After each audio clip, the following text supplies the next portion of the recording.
C'est l'arnaque invisible de l'industrie informatique. Vous venez de déballer votre nouveau PC, il sent encore le neuf, mais il est déjà bridé. Vous avez payé pour de la puissance, mais le constructeur a économisé 10 € sur un détail qui divise vos performances par 2. Et le pire, ce n'est écrit nulle part sur la boîte.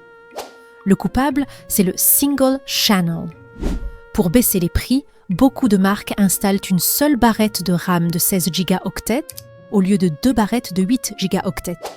Sur le papier, vous avez bien 16 gigaoctets. Dans la réalité, vous créez un goulot d'étranglement massif qui empêche votre processeur de respirer. Imaginez une autoroute à une seule voie pour des milliers de voitures. C'est le single channel. En installant 2 barrettes, vous passez en dual channel, doublant instantanément la largeur de la route pour vos données.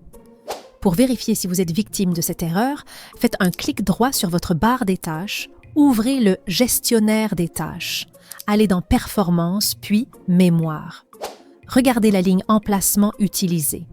Si vous voyez 1 sur 2 ou 1 sur 4, votre PC tourne avec une main attachée dans le dos.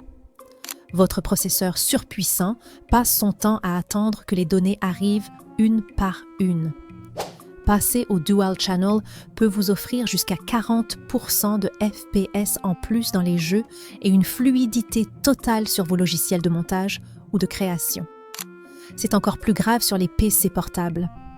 Souvent, une partie de la RAM est soudée à la carte mère et l'autre slot est vide.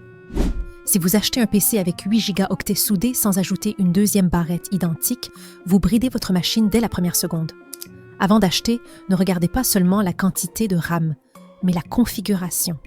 Si le vendeur ne précise pas 2 fois 8 gigaoctets, méfiez-vous. C'est un détail technique qui ne coûte presque rien à corriger, mais qui change absolument tout à l'expérience utilisateur. Un PC moins cher, mais en dual channel, sera souvent plus réactif qu'une bête de course limitée par une seule voie. Voici l'astuce de pro pour corriger ça sans faire d'erreur. Si vous décidez d'ajouter une barrette, ne prenez pas n'importe laquelle. Téléchargez un logiciel gratuit comme CPUZ et allez dans l'onglet SPD. Notez la référence exacte, la fréquence et surtout le CS, latency. L'idéal est d'avoir 2 barrettes parfaitement identiques pour que le dual channel soit stable. Si vous mélangez des fréquences différentes, votre PC s'alignera automatiquement sur la plus lente. C'est comme mettre un moteur de Ferrari et un moteur de tracteur sur la même voiture. Ça ne finira pas bien.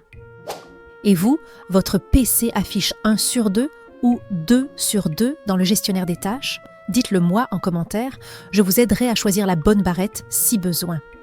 Si vous voulez arrêter de vous faire avoir par les constructeurs, laissez un pouce bleu et abonnez-vous.